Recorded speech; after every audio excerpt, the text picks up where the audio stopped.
Good morning friends. दोस्तों, जैसे कि आप जानते हैं मैं हूँ आपका मित्र पंकज बुद्धिराजा, जो कि एक टीचर हूँ और ट्रेनर हूँ और पिछले 30 साल से ज़्यादा जो है फाइनेंस की फील्ड में काम करता हूँ। तो दोस्तों, एक टॉपिक है। कुछ दिन पहले मैं एक ट्रेनिंग ले रहा था, एक ऑफलाइन एक फिजिकल ट्रेनिंग ले रहा था। वहाँ पर एक लड़के ने पूछा, तो उस पर ही मैं ये वीडियो बना रहा हूँ।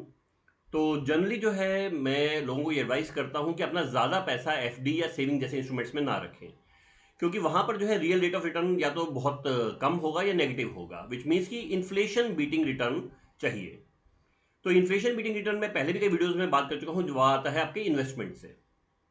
इन्वेस्टमेंट्स जैसे कि शेयर्स, जैसे कि म्यूचुअल फंड, जैसे कि प्रॉपर्टी, जैसे कि गोल्ड। तो इस तरह की इन्वेस्टमेंट्स जो है आपको अच्छा रिटर्न्स देती हैं।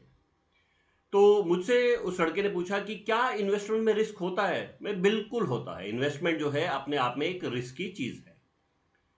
तो कोई रिस्क फ्री इन्वेस्टमेंट्स नहीं होता। नहीं भाई, रिस्क फ्री नहीं होता। रिस्क फ्री का मतलब ये है कि फिर रिटर्न बहुत ही कम होगा। जहां पर आप बहुत ज़्यादा सिक्योरिटी है, वहां पर रिटर्न जो है वो बहुत कम है।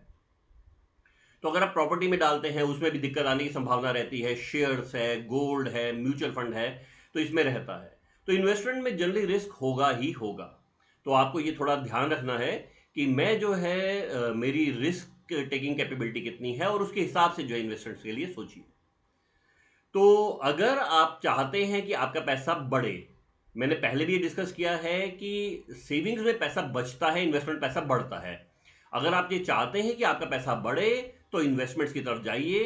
पर यदि आप इन्वेस्टमेंट्स की तरफ जाते हैं तो उसमें रिस्क भी आपको ध्यान रखना पड़ेगा। आप कहाँ इन्वेस्ट कर रहे हैं, उसका रिस्क आपको इनहेरेंटली मिलेगा ही मिलेगा। क्या रिस्क फ्री इन्वेस्टमेंट्स है? जी नहीं, नहीं है। आपको जो है मतलब हम ये कहते हैं कि biggest risk is not taking risk at all. अगर आप कोई भी रिस्क नहीं लेते हैं तो यही आपका सबसे बड़ा रिस्क है।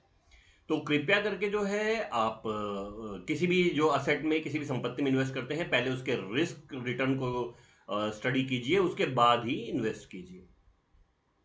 अगर आप थोड़ा सा रिस्क एवर्स हैं, आप ये सोचते हैं कि नहीं यार, शेयर्स है या प्रॉपर्टी है या गोल्ड है, ये मेरे लिए थोड़े से ज़्यादा रिस्की हैं, तो आप डेट है या म्यूचुअल फंड्स है या जो थोड़े से कम रिस्की हैं उसकी तरफ जा सकते हैं। परंतु रिस्क फिर भी रहेगा।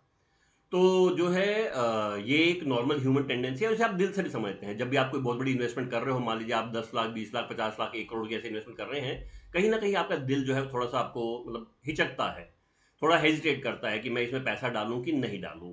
ये जो है एक इनहेरेंट जो है, हम समझते हैं कि इन्वेस्टमेंट में रिस्क होगा ही होगा। तो कृपया जो है रिस्क को पूरी तरह स्टडी कीजिए, उसके बाद ही इन्वेस्ट कीजिए। तो आज के लिए दोस्तों इतना ही। मैं इसी तरह के जो है टॉपिक्स पे लेके वीडियो बनाता रहता हूं। अगर आपको अच्छे लगते हैं तो कृपया अपने मित्रों को, रिश्तेदारों को फॉरवर्ड कीजिए और उनको बोलिए मेरे चैनल को सब्सक्राइब करेंगे। आज के लिए इतना ही फ्रेंड्स, मैं जल्दी मिलूंगा एक नए टॉपिक के साथ। आज के लिए थैंक यू।